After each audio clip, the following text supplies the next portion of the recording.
I'm Shane Nyland, and my co-host is Blake Musser. And these stories you're about to hear are from Weapons Company, 2nd Battalion, 4th Marines, 1st Marine Division, about the events surrounding and directly from the mouths of the people who were in Ramadi, 2004.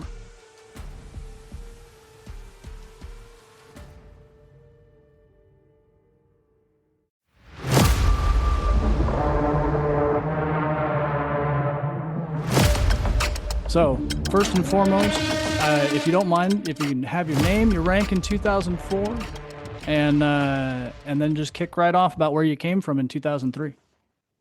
Yeah, my name is Alphonso C. Mack Jr. People always try to figure out what the C stands for, but to let the cat, people always say, "Hey, well, what the C stands for?" I tell everybody what it stands for. It's CADES, CADES. So that's what the C stands for. Oh. Everywhere I go, everybody want to know what the C. And I'll be like, I have people try that to guess, and they come up with weird. Nobody never guessed that before. But I was in Weapons Company in 2004. Of course, I deployed with you guys to Iraq, and then subsequently I went back to Iraq 2 more times and Afghanistan. So that's why I don't like talking about too much combat, because there's too many memories, things that you wanna forget, and I just put aside. And some people like talking about their combat experience. I don't. But I came to, like I said, it was by a fluke that I came to 2-4, because I was down in MCRD San Diego. I had got down there in, I think, January of 2000. Yeah, January 2000. I got to MCRD San Diego out the company gunning for headquarters company on the support side. And then the first sergeant, I think, Karninsky, left. And a new first sergeant came in. First sergeant Allen came in. He was there for about a month. His wife passed away. Pretty the same way my wife passed away 2 years ago. She had a heart attack. Oh. And then he had a young daughter. And for some reason, he requested to leave his daughter. And they said, okay. So they was like, well, Gunny, you will take over until first sergeant comes. I said, okay. I was thrown in the role from company gunny to first sergeant. So, and when you go from gunny to first sergeant in the same company, it's not the same, because when you the gunny, company gunny, you like running everything. I mean, then you got to go to the first sergeant role. Now you got to be the guy that come and comfort everybody. So it was an adjustment to yelling at you why your room's not clean, and says, hey, how can we make this better? So they left me there, and I was the gunny I was the first sergeant for like a year and a half. Then I got selected to first sergeant. So I said, well, now I get to leave. So I contacted the monitor and I says, hey, you left me here as the first sergeant and as a gunny, and now I'm a first sergeant. So where am I going next? He says, well, going next, you're already in place. I said, no, I've been the first sergeant for almost 2 years now. He says, well, you're already in place. I don't need to move you. So instead of moving me, what he did was he moved me from the headquarters company to the support side. When I had headquarters company, I had the band. Band is different. Guys, they play instruments, but they are very possessive. That was the first time I ever had to deal with female Marines, when I had the band, and I had admin, and I had the dispersing guys, and then I had the little base news reporter guys, and I can go on and on about the newspaper guys. They can tell some stories, and they can make some stories too. but the band, they don't like the females dating outside of the band. You ever see the band with a lot of females? They're usually married to one another. I kept seeing all these names, same name. I said, "What if I got the same name?" because they're all married to one another. Well, one female showed up and she didn't want to date anybody in the band. She wanted to date everybody else, and they kept wanting to fight everybody else. And I was like, she can date whoever she want to date. She don't have to date. Well, it's not a tradition. She's a date one else and date nobody at all. I said, you guys are crazy. It's the stupidest thing I ever heard of.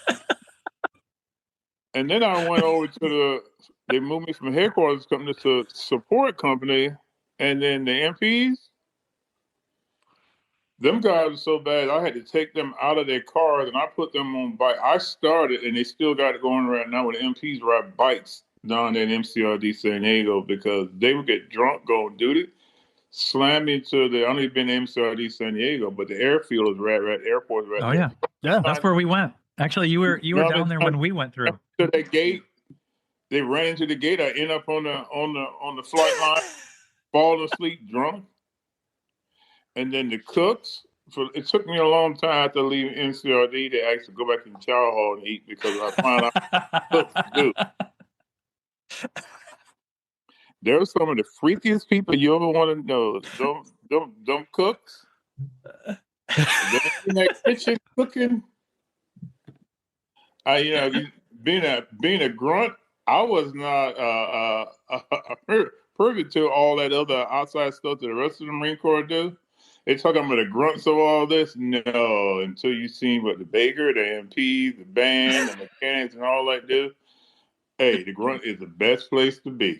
It is the best place to be. Them cook straight up freaks. I'm telling you. but back to my story, how I got to you guys. Well, I've been there almost 4 years in MCRD. I was getting tired. I was getting restless. I got tired of dealing with all that problem. So I called the monitor and I says, hey, I need to move. He said, I have no place to move you. He said, if you want, try to find somebody to trade a spot with you. I said, that's your job. Why am I do your job for you? He's already no place to move you. So what I did was I went on there and I looked for a whole lot of first sergeants and I sent out a blanket email saying, hey, I'm at MCRD. I want to change. And I think it's either the same day or the next day, I got a response back.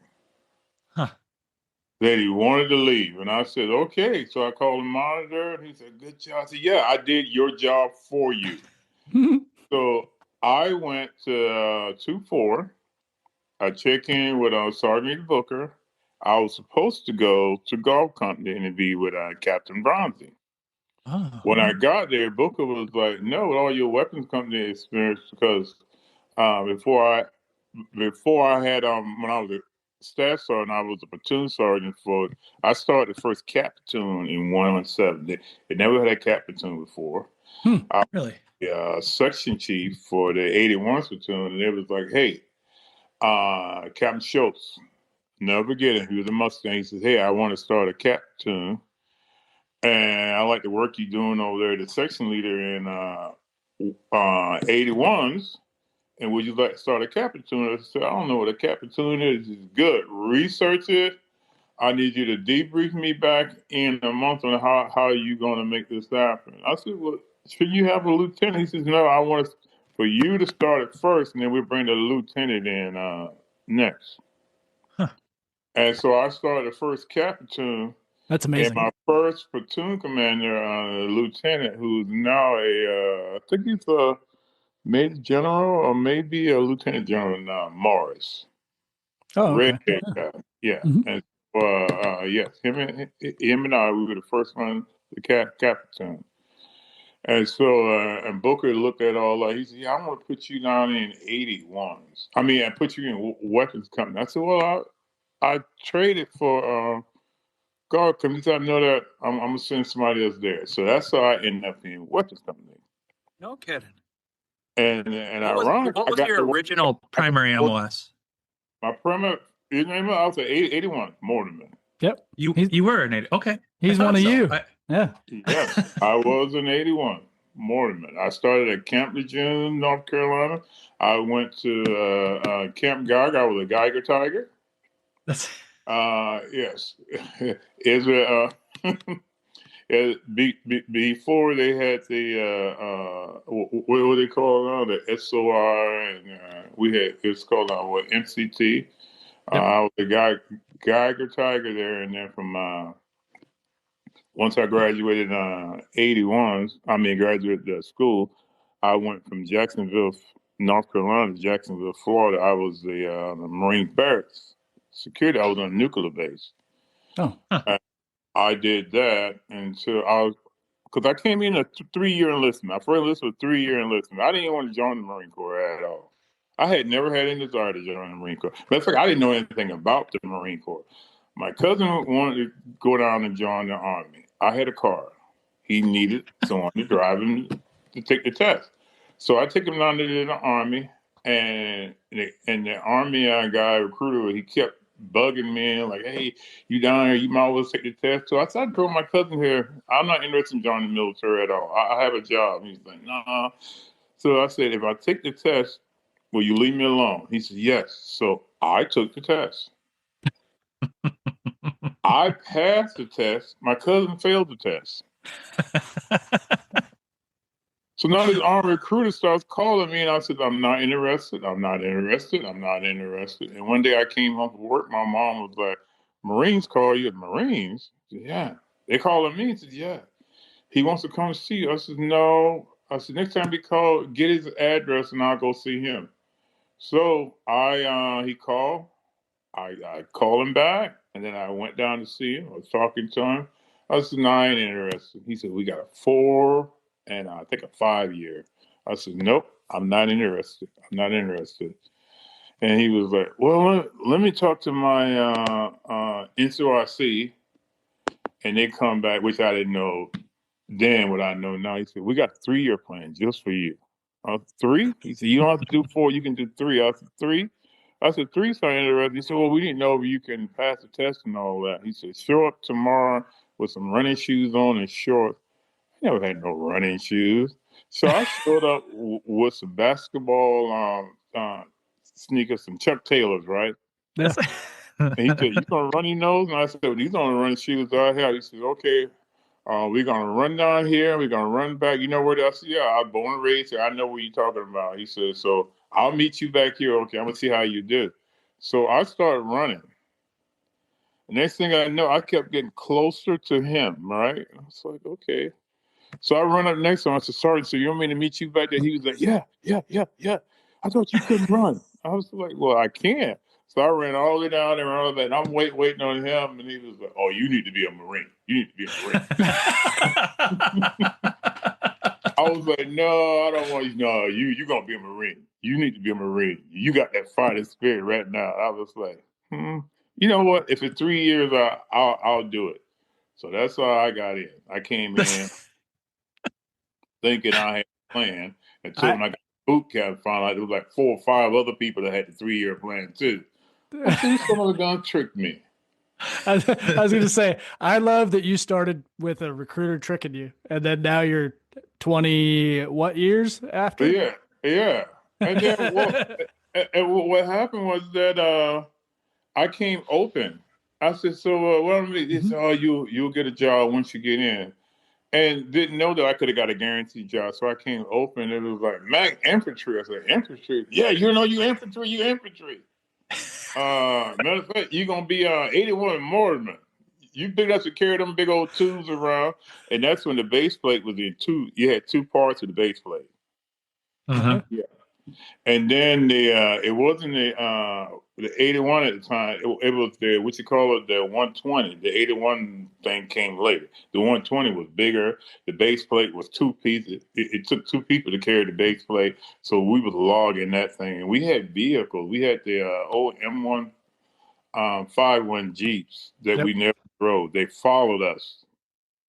Oh, wow. Carrying the MRE that just came out. C-Rats was just phased, and MREs just came in. So they carried all the MRE/C-Rats and the water while we carried all that heavy equipment. I never understood why we had 8 Jeeps and we never rode in them until I got my Jeep license. And then, and what's the good thing about the Jeeps is you could wreck them. You take a hammer and you and you go out there and knock the dent out, and you just go wherever you want. And then they came out with the Humvees, and everybody started getting in trouble because people thought they could wreck those and hammer them out and find out they were made out of fiberglass. So a lot of people started getting NJP at the time, and that's when Captain Kelly, who ended up being General Kelly, who was Trump's chief of staff, he was my company commander. He was the one that promoted me. Oh, wow.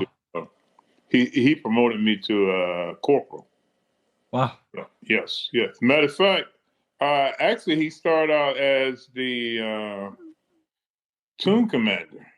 Then he came to company commander, and then I was his FO. So he promoted me into corporal. I was his forward reserve officer. But I can tell you all that, get into all that.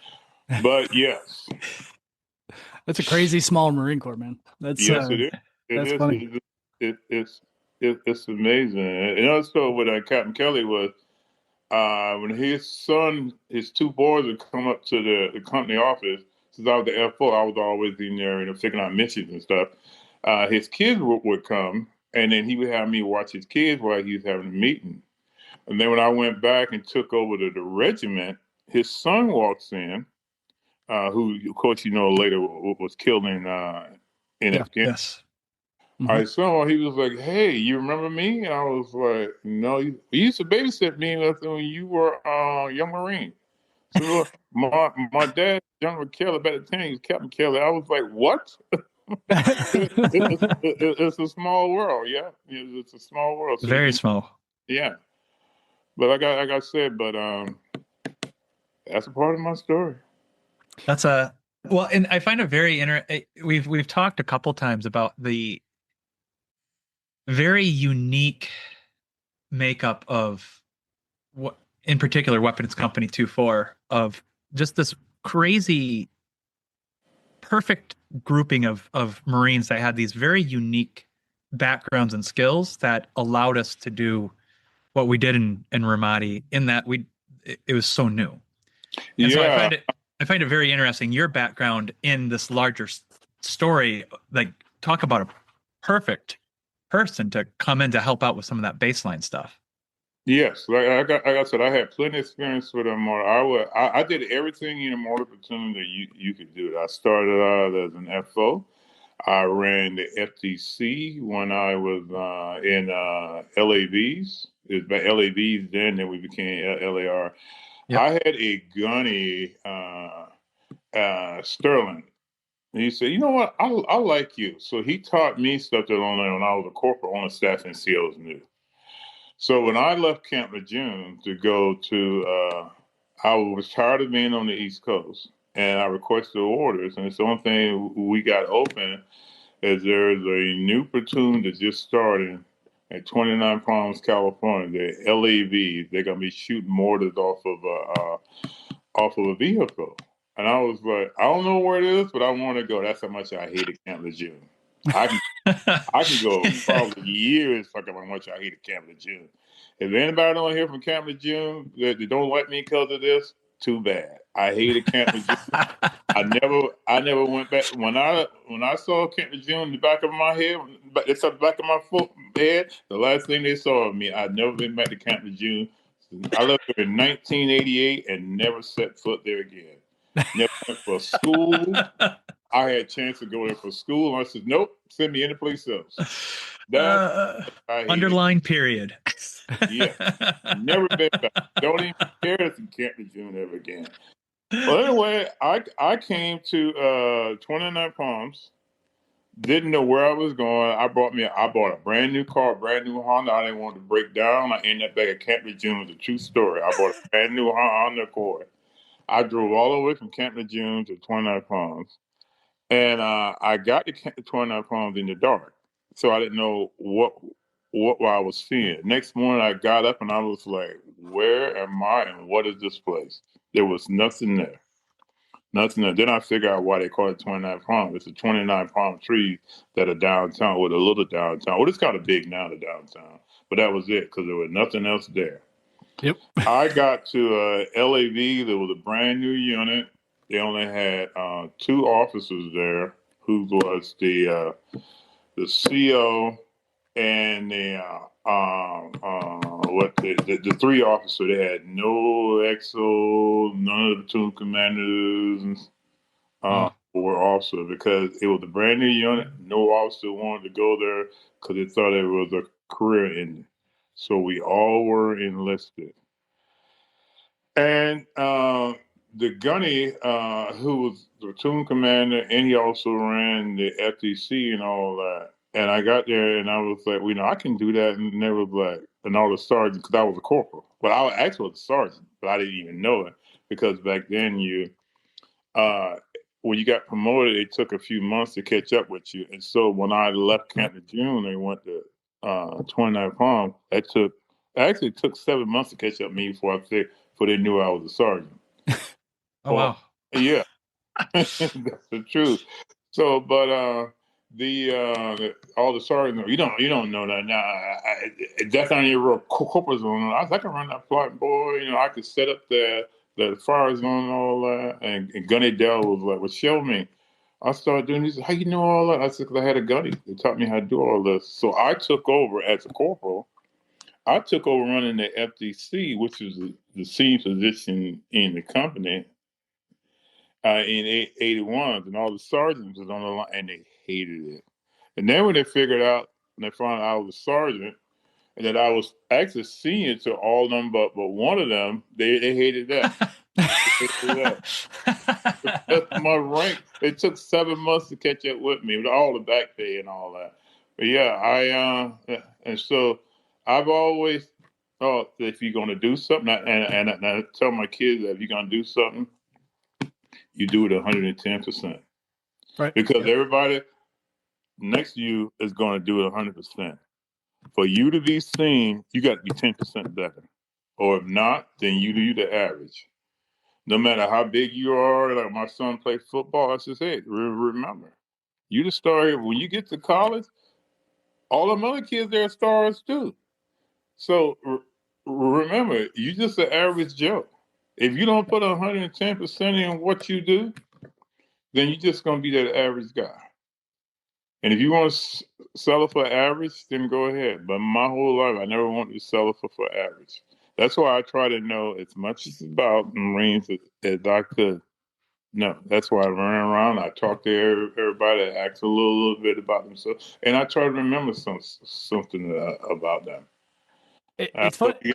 I know you guys. It's funny. No, it's funny you say that because that's exactly what me and Blake talked about this before we ever talked to you, and we've talked to other Marines who've come on this podcast. It seemed like you magically always knew things about everybody, and you knew when to show up. It's an impressive talent, and I'm actually very curious to hear kind of how you did that because you're talking about keeping 150 people's stories straight or so. You're really good at it though. Yeah, it was a trait that I just learned. I picked up on, and I never looked at people. And I spent my whole life, and I grew up in the South. My cousins, they couldn't understand, but I never looked at people at the color of their skin. I looked at people in the way that they look back at you, or the way they talk back to you. And then there's something about that person that I could feel that, that, hey, this person is not bad. And if the person was bad, I said, well, I'm going to find out what's good about this person. What's making everybody not want to deal with this person? Because everybody know how bad they are. They all got a good side to them. They do. And my thing is that if you talk to people, they talk back. But if you talk at people, this ear and not the other ear. It's like drill instructors. They talk at you in the ear and not that, you're going to be a couple minutes if I'm done with you. But if you talk to people, they'll talk back to you. And sometimes people will tell you something that you're like, whoa. Because I remember, I don't know if he on here or he going to remember the redhead kid. I think his name was Sergeant Kelly. The redhead kid, he worked in the up in an office with us, and I was talking to him one day, and we were in Iraq. And they probably the only Iraq story, but I was like, hey, because I remember when I had pulled him back. That's the day that I almost got shot because I was telling him he's in the wrong position, and I went to pull him back, and I went to pull him back. 3 rounds landed right where I was, and basically he pretty much saved my life. Him being in the wrong position, because if I hadn't moved, somebody had sighted in on me. 3 rounds landed right where I was standing. It scared the heck out of me. But after that, I started talking to Sergeant Kelly, and I said, "Hey, how's your family doing? How's your mom doing? Have they heard from you?" And he was like, "Well, if I ever see my mom get my bullet in the head." Whoa, devil dog, where did that come from? And he started going through this whole story, and I said, no matter how bad you feel about your parents, but one thing you got to understand is that they gave you life. Mm-hmm. They could have chose.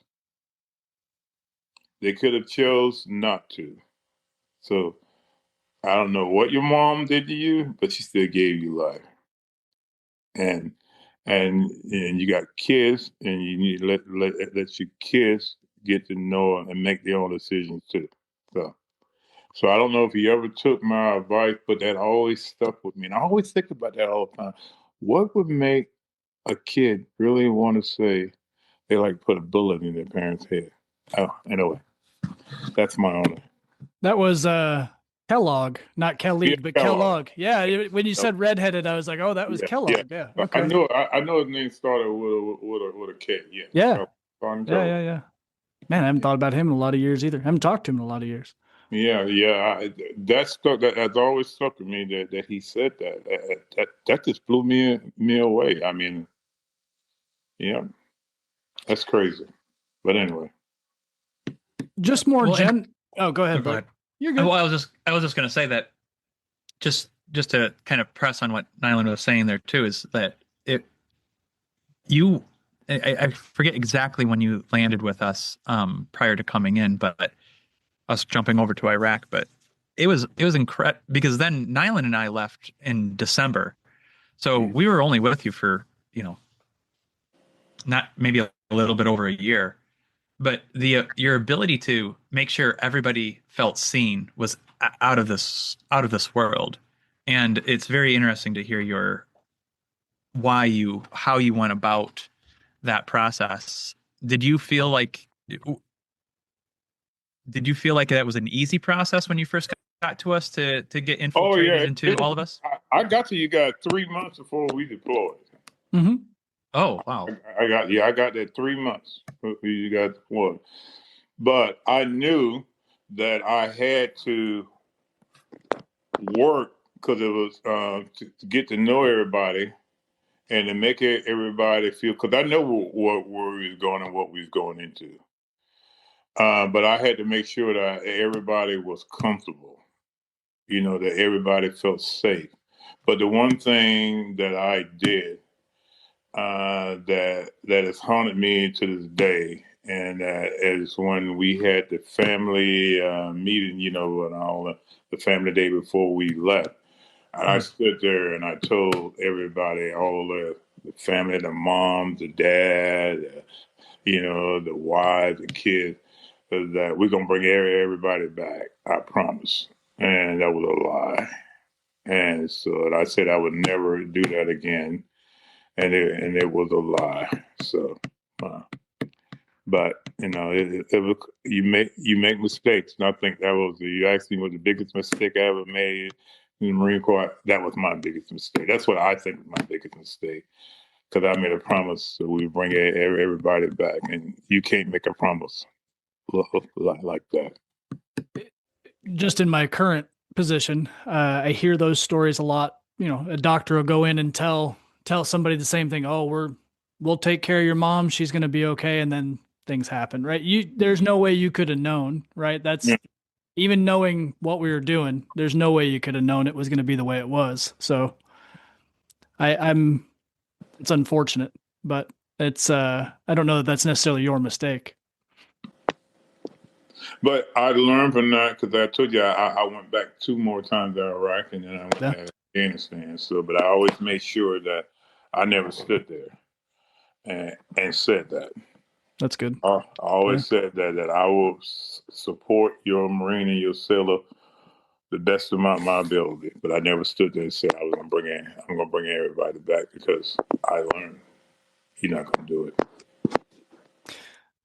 What do you remember of some of that? Those you were getting to know everybody, but some of the stuff that we've talked about in the past is there was a decision when we were going over that we were going to perform very differently as a weapons company than historically as we had before, because we're going to be a quick reaction force, etc.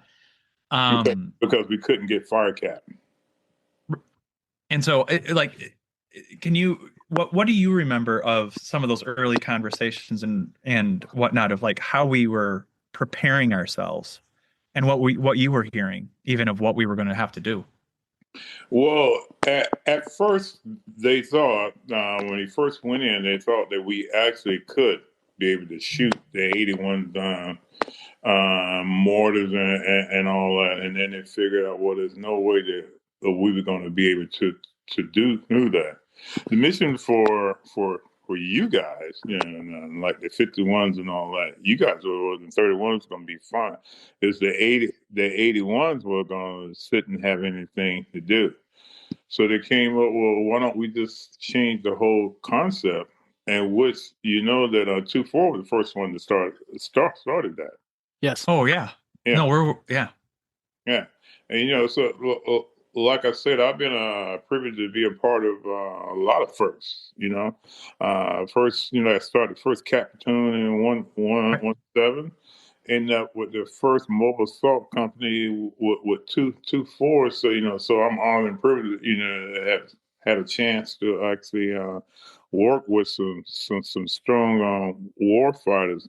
And like I was the first one to actually, and everybody fought me on this, to promote all our guys that are overweight.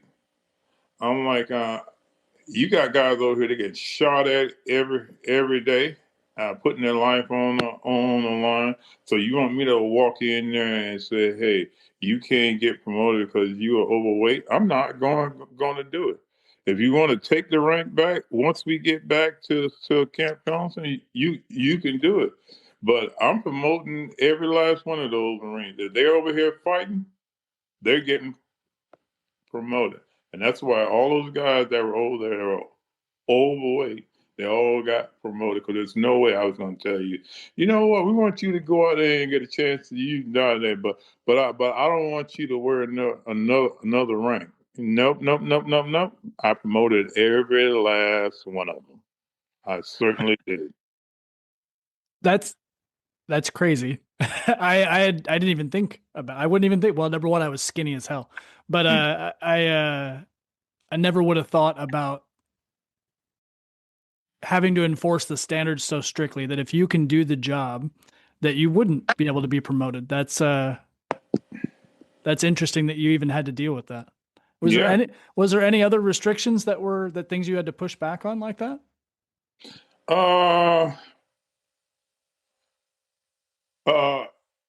Yeah, you remember the crazy Marine that we had that didn't want to leave the gate, the sergeant? Yes. Yeah. They were trying to. I was mad, and I don't know if Sergeant Booker was going to be on here, but I was mad that they kept him in the year to send him over to Echo Company. I thought he should have left country. And let me tell you why he should have left country. Because the day that Savage was killed, and once we got Savage over to Snake Pit and all that, we went back out, and that area whose name I should never call again was trying to shoot me. That's how much he hated me, which I didn't ever thought. Wow. Yeah, I wanted him to be out of the country.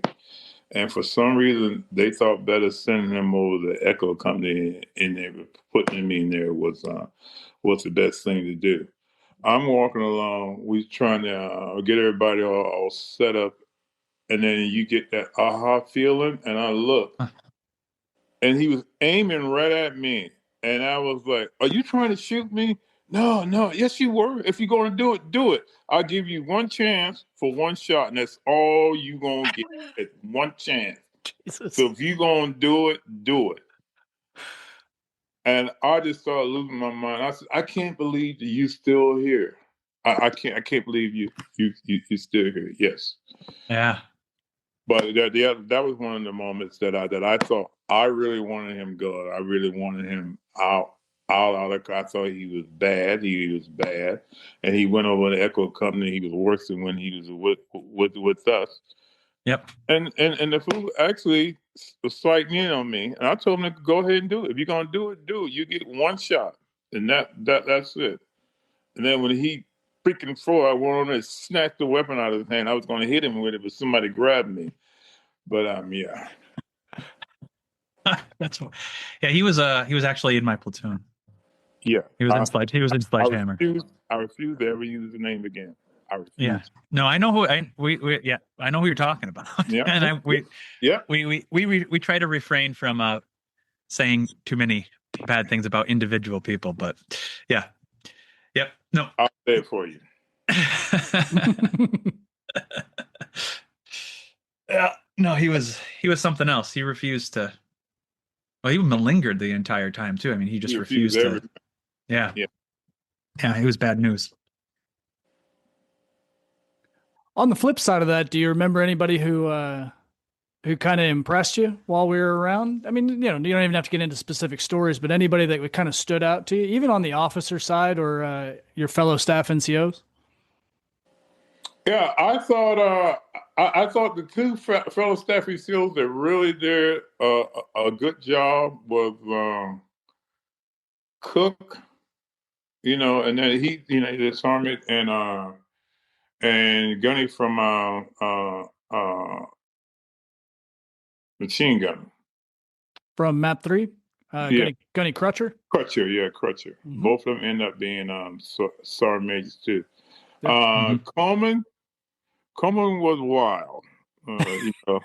Bless his soul. I had many conversations with Coleman. I mean, Coleman, you can't do that. He had his well, that's where I get my. Okay, you can't do that. You can't do that, Marine. He was wild. He was a war fighter, but Coleman's style would have probably been good in Vietnam. He was his wild his war fighting style was he could have got away with all that in Vietnam, but when it coming up to more with Iraq, he was a little bit. I'd be like, nah, you can't do that. I said,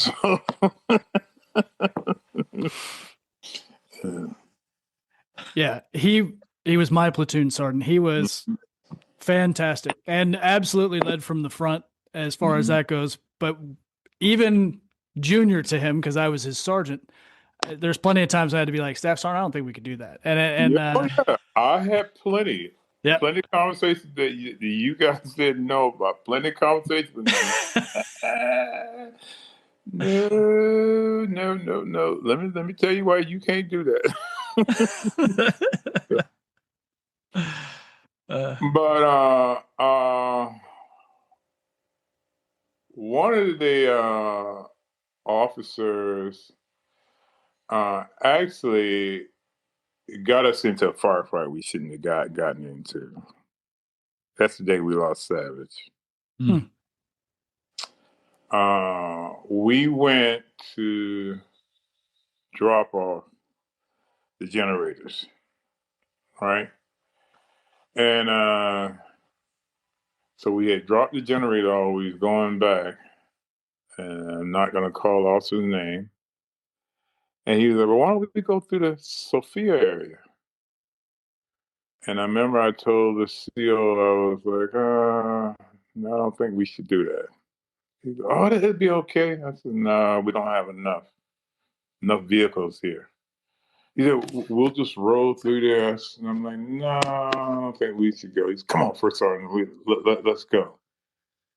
And I already know the position had already been made up. So we started riding through the Sophia area.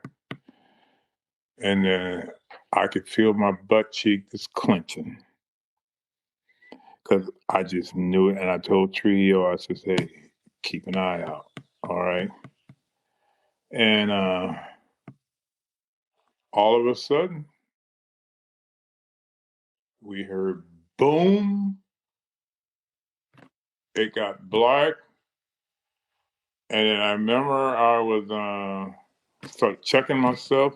And then I jumped out of the vehicle and they were yelling, First Sergeant, get back here, it's not all clear. And I was like, the heck was that? And I'm running. I ran up there and it was Regisper, Sergeant Garcia, Doc, Savage, and they were all. And I looked over, and there were three like 155 rounds that were they changed, two of them blew, and the one next to our vehicle didn't blow. Oh wow! It didn't blow at all. It didn't go off. And I know we grabbed, so I started grabbing everybody up that was injured, putting in the vehicle. We laid Savage in the back of the vehicle, and there was so much blood. And I looked and noticed that his back connected to his lower extremity was just blown in half. The only part was connected with the front part.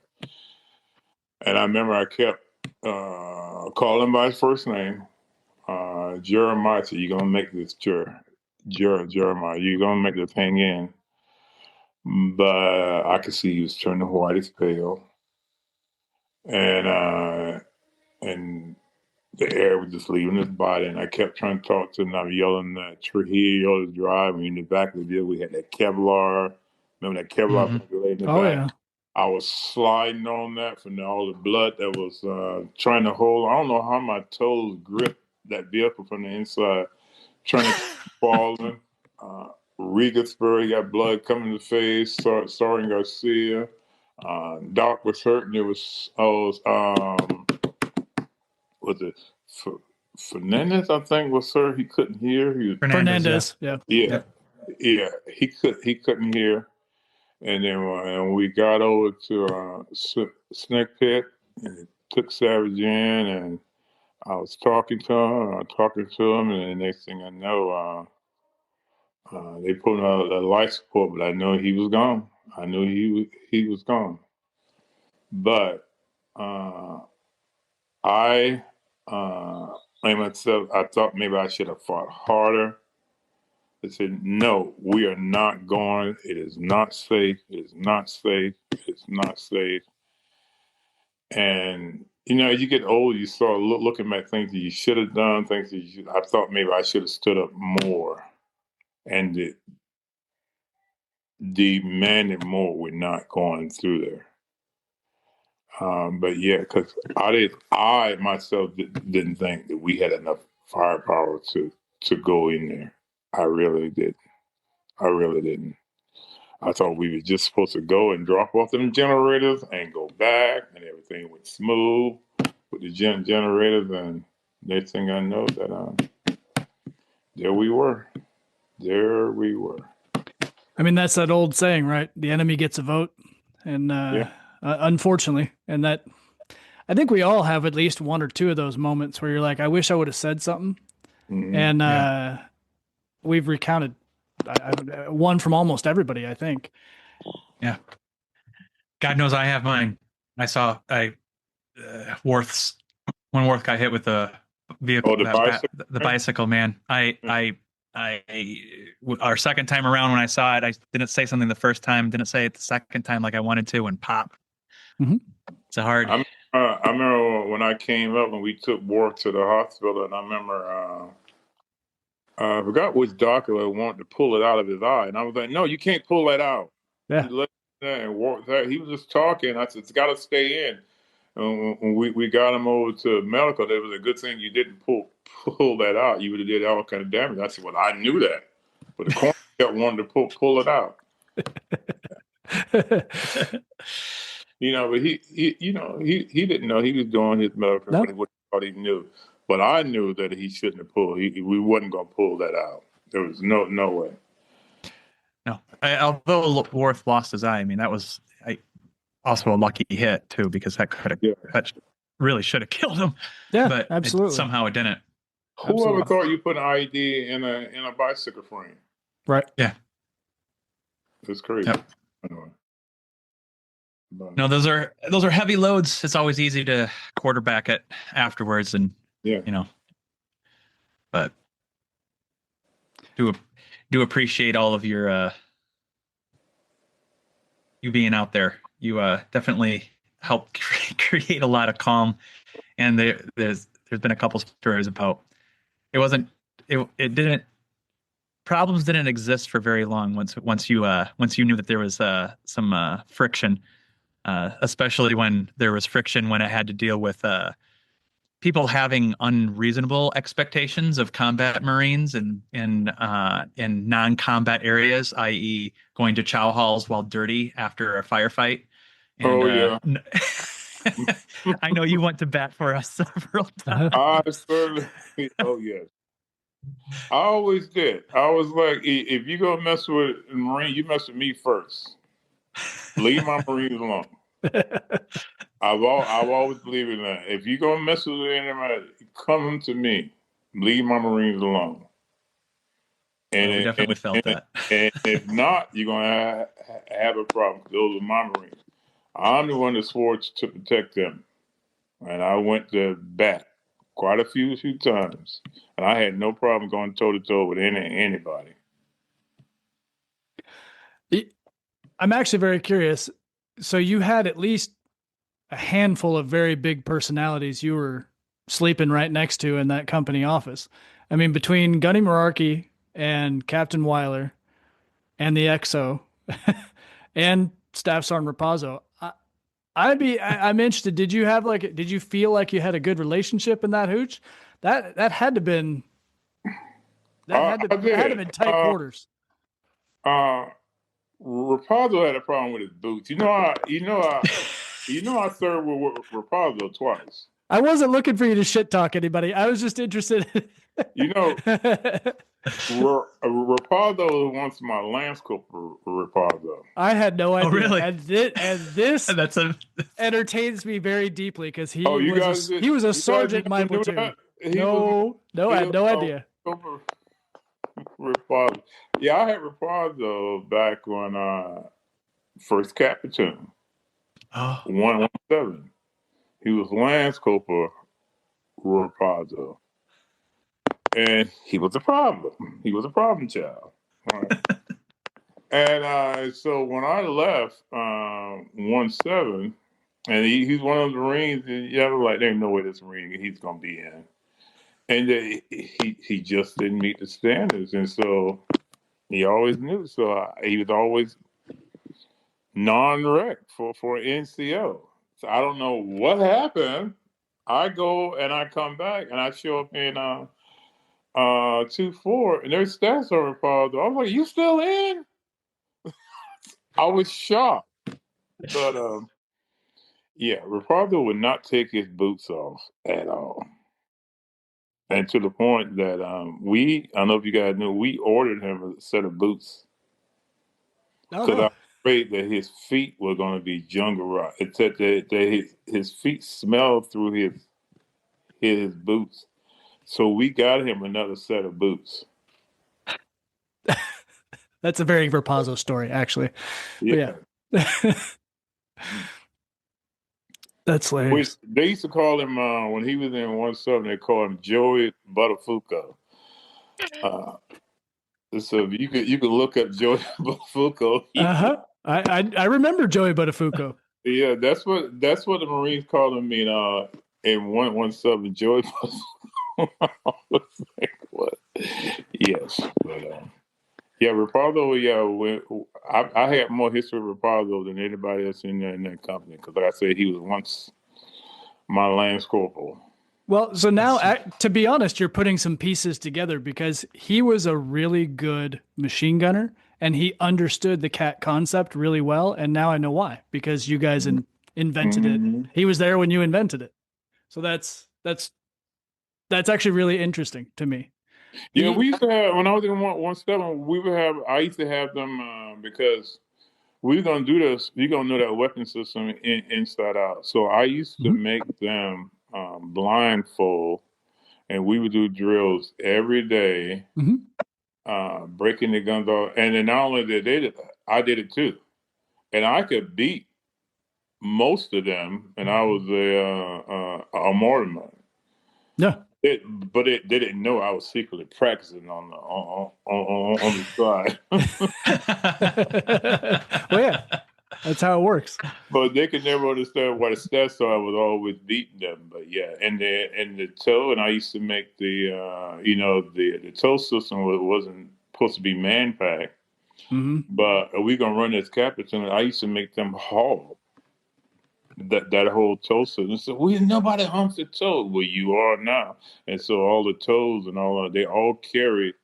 The mortars carry the tools and all that. The machine gunners carry the 50 cal and all that. And the toe, they had to figure out how to man pack that toe system. So I made them very proficient in everything that they did. I was going to do a captain. We were going to do it right. So that was that sight weighs like 70 pounds or whatever.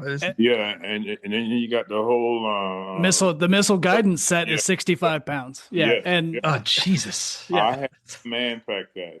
Yeah, we would go on hikes carrying that. Yeah, they did. Yeah, you and Gunny Meraki are of the same mind, because when he came and when he was Staff Sergeant Meraki and he took over Cat Platoon, that was his feeling as well. And we hiked that thing everywhere. Oh, I hated it. I hiked it everywhere. That's great. Well, kind of fast forwarding a little bit, not too much, but how did you pass your time? I mean, I know you were busy literally all the time, but did you read books while we were over there? Did you watch TV? Did you play cards with anybody? What did you do when you had a few minutes to yourself? I've never been much of a card player. I actually would keep notes. I started writing like a journal, but I think I stopped writing in it when Sergeant Conley passed away. But I was keeping a daily journal. Really? Yeah, some of the stuff that I would do. So I was sitting writing some of the stuff was quite funny. Like I'll tell you the Raposo story, because this is funny. But that I didn't write about because that happened afterwards. But when we were doing the turnover, I think was it 1-5 came to the turnover with us. 2-5 was our replacement. 2-5 came to the turnover with us, and we were doing the left seat, right seat, and we were sitting at a table with myself, Gunny Cook, Raposo, and Raposo's right seat driver. Got it, right? I forgot his name because he ended up, after we left, he ended up getting blown. He lost his leg. Anyway, what they were talking about, the story of this bar called Big Helen. Yeah. Yeah. Yes. Never been there, but I heard so much about Big Helen. And probably said, "Yeah, I've seen you. I've seen you before too." Yeah, where you go? Well, I go hang out at Big Helen. I hang out at Big Helen too. And then the guy was like, Steph was like, "Yeah, my girlfriend works at Big Helen." And Raposo, so does my girlfriend. She works there too. So at that time, Gunny Cook and I, we looked at one another because we figured out what was going on. And they started talking and started describing, but neither one of them put two and two together, right? It was the same woman, right?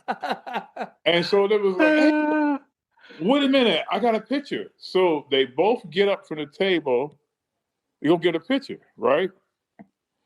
Gunny Cook was like, "First Sergeant, how long are you gonna let this happen?" I said, "I want to see how long this is gonna play out." And Cook was like, "You know that's the same woman." I said, "I kind of figure it is, but I just want to make sure." He was like, "I can't stay here any longer." So Gunny Cook gets up and walk away, right? So they come back with this picture. It was the exact same pose. The same woman. Both of them on a Harley. I think Rapaldo had on a black flannel shirt, right? Mm-hmm. And then he had on a red flannel shirt. She on the back of the motorcycle, the same pose with both of them. She picked the same guy, right? And then look, he was like, "What you doing, my girl?" He's, "What you doing, my girlfriend?" And Paul said, "Wait, where you live?" So he gives her Pablo ad. He said, "That's my place." She moved him in after Pablo leaves. This is the honest God truth. Jesus. Oh, Jesus Christ. I almost feel bad for laughing because that's So terrible, but that's hilarious. They get on the sat phone. Yeah. And I was like, "Can we call?" I said, "Yeah. You're not supposed to, but go ahead." So I authorized the call. And it's, well, you need to pick who you're gonna pick. And she picked the other guy. Oh, that's rough. So he's the old man. I was like, "Hey, it's best you know now than you get home." Then I asked him, I said, "Was that your shirt he was wearing?" He said, "No, it's not my." I said, "Well, it looked like the same shirt, right?" So, long story short is when after we left, a few months later, I can't remember the stats on that. Well, they got hit with an IED and he lost his leg. I do remember the story of him losing his leg. I did not remember it was the same guy for that. She went back to Raparzo. Oh, jeez. And I'm not mistaken. I think they're still married to today. Because last I talked to Raparzo, he was out at 29 Pound. He was working at working at a civilian out there, and they were together. Because I asked him, "What happened to the girl on the motorcycle?" "Oh, we got married."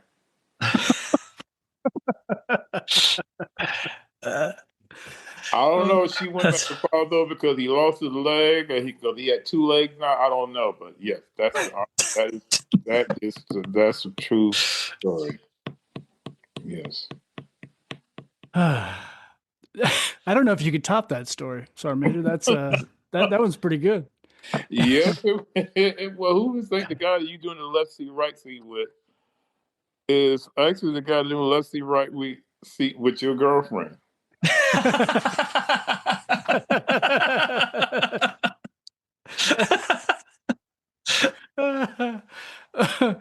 Oh, that's pretty good. They were wearing the same shirt but different color.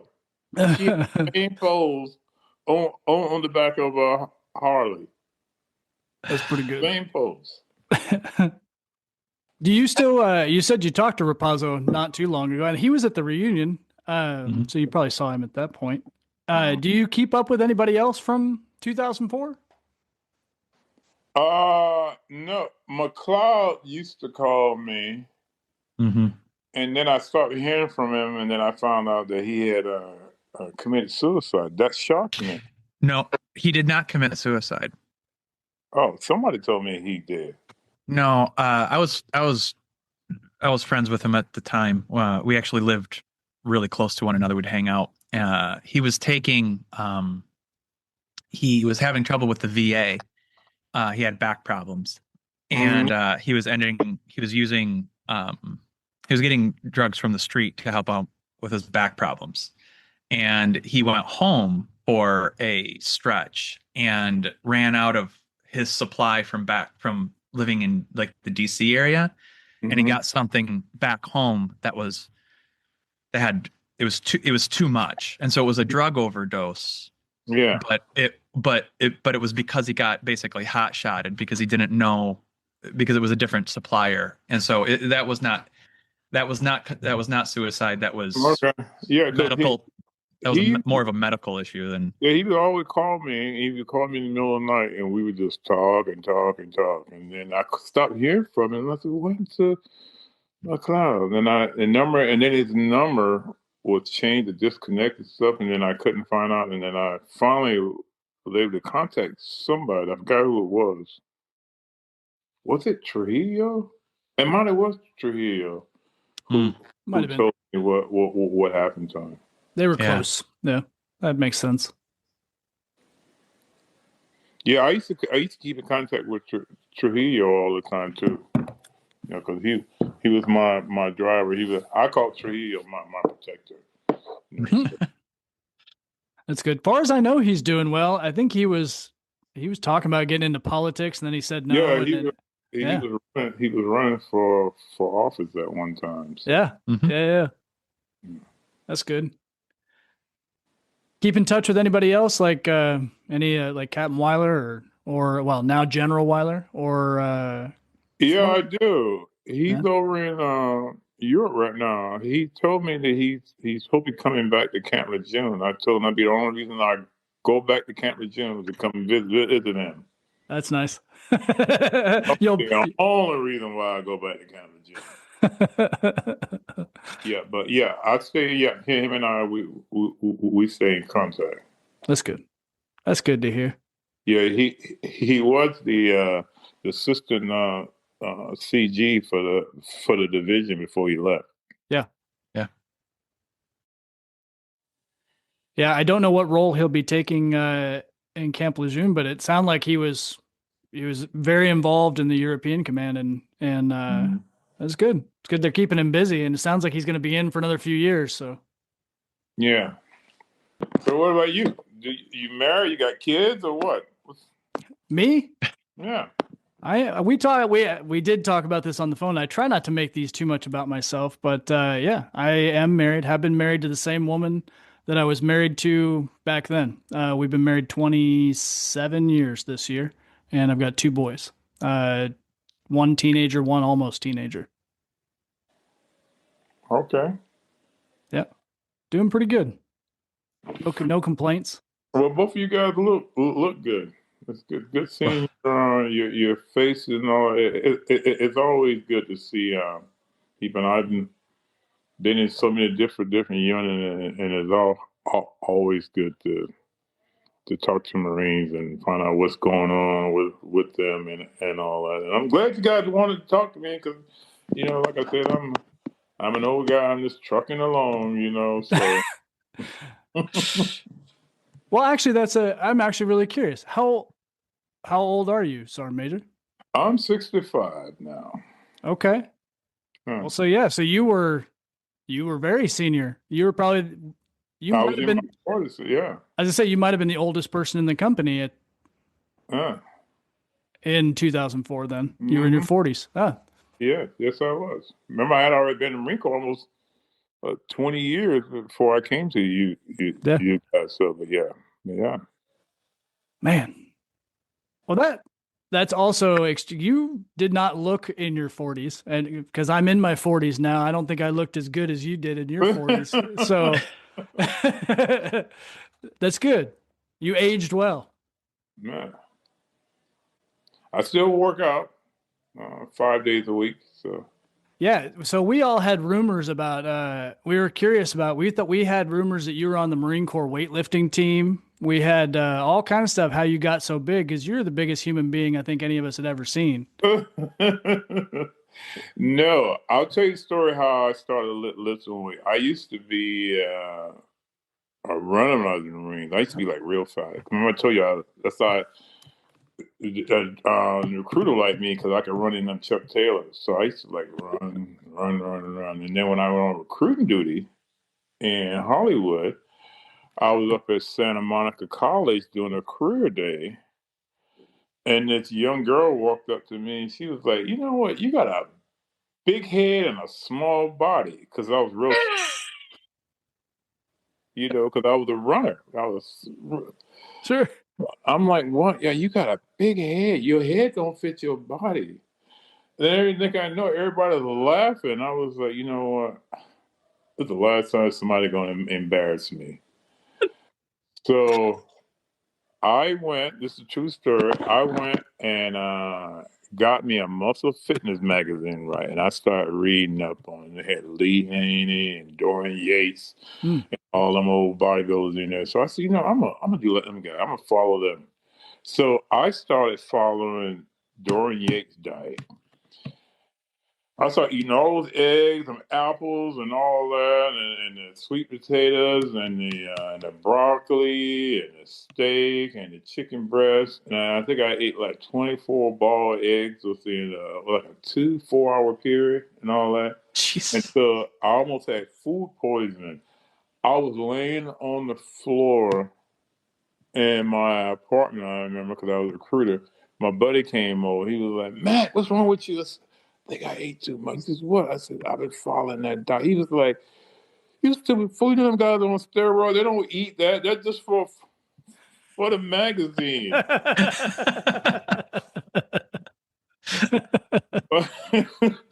But that what determined me is that to start working on my body. So I started reading up on fitness stuff and figuring out how to train your body, and so that's what I did. So that's why, and I know that also to train your body, you still got to also be able to keep up, with the running and all that. And so yeah, so that's what I did. Was I trained my body, but now that I'm older, I realize now I have to carry all that weight and stuff. So now I ride and I do the bike 3 times a week.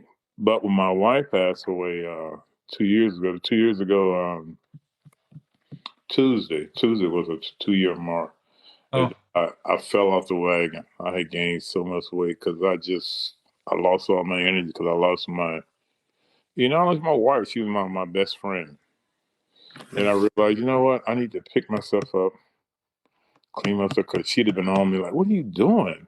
So I got back into the training again, and within what's been about 8 months now, I think I've lost over 60 pounds in the last eight months. holy cow. Wow. Jeez. Good for you. Yeah. How long were you married? We were married for almost 32 years. Jeez. That's almost unheard of. Yeah. And when we met, we didn't like one another at all. Well, I didn't think she like me, but come to find out she liked me, but I didn't even know it. But yeah, we got an argument. She signed me up for the gym, and I was rushing her. She threw the pen to me. I signed the contract, and I threw the pen back at her, and walked into a glass door on the way out, and that's it. That's a great origin story right there. That's Yeah, good. but yeah, but yeah. So, but Well, I'm very sorry for your loss. That's 32 years. That's the other half of you, damn near. That's a lot to lose. yeah. Well, Sergeant Major, we'll put a little cap on this since we're getting there, Okay. and you've got places to be, and Oh, I'm retired. I got no place to be. When I say I'm retired, I just got a 2 o'clock. I'm going to a track meet. Good. All right. But other than that, when you retire, you try to find things to do. So That's good. Well, looking back on all this stuff, now 22 years later, what does it mean to you to have been part of Weapons Company in 2004 and that unique deployment? And what do you tell people, if anything? I wouldn't change a thing. I wouldn't change a thing at all. I thought that we had some real good war fighters. I mean, I hated. I didn't understand what the lieutenant was doing but then I realized that he was trying to keep him safe, because they wasn't in as many skirmishes as the 81s and the guys were. But I realized what he was doing. But I know the Marines were upset because they figured he was trying to avoid the situation. But I knew he was trying to keep the Marines safe. But I wouldn't change a thing. I didn't. We had some. I mean, Marines. I've been back in. I went back in combat 3 times after that, but no other company that I've been in, and I've been in a lot of that had that warrior mentality, and who truly, truly cared about one another. And that's what I like. I really did like. And you guys, for me, just getting there, you guys, I've shown up. Johnny come late because most of your work of it already been done. But you guys welcomed me in there, and I was like, hey, I like this, because usually when you Johnny come later, oh, he comes after we done did everything. Now he gonna show up. But it was good. I'll tell you, I didn't have any problems with our previous first sergeant at all. I know other people did, but your styles could not be more opposite. I don't think I had six personal words in any way with our previous first sergeant, and it was the opposite with you. Anytime we had a conversation, again, I think Blake used the perfect term. You felt seen. You felt like you were talking to somebody who actually gave a shit, and it was appreciated. It's appreciated now. Even 22 years later, it's still appreciated. You guys know I used to get up early every morning and make sure I came by, and each one of you guys hooch. Mm-hmm. Yep. And say hello to everybody. Yeah. Every morning. Mm-hmm. I always want to make sure my face was the first face you guys saw. So I would get up early and made my rounds every morning. Well, and it mattered.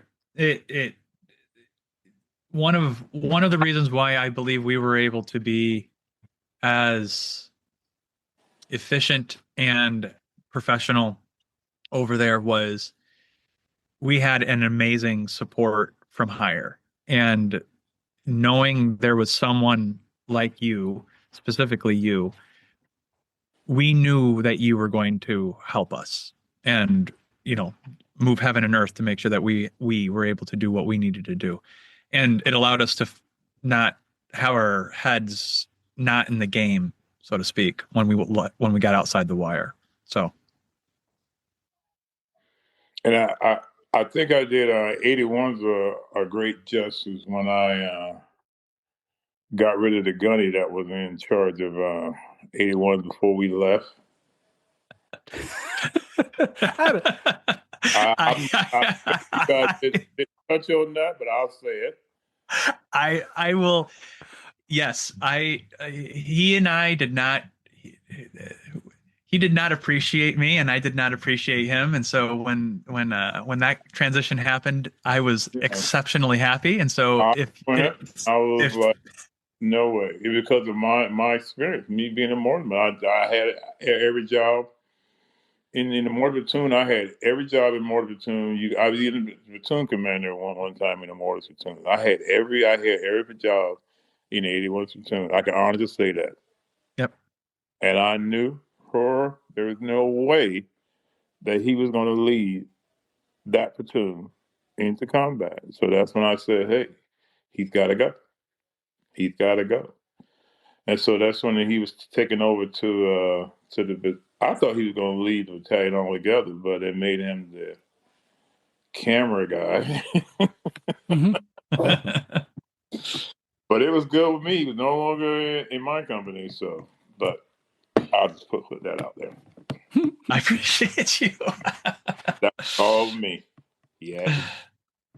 Well, I'll close it out with my favorite at the time first sergeant, but now Sergeant Major Mack story is when everybody was having everybody from each platoon brought their biggest guy, and everybody was measuring their biceps right out in front of the COC. Oh. Yeah.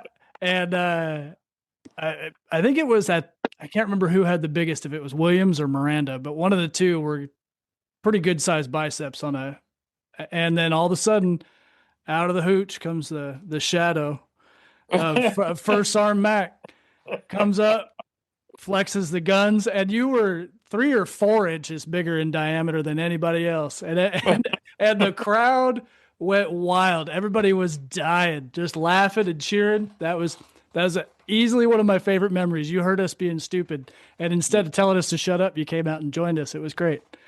Yeah, I remember that. Yeah, that was a good time.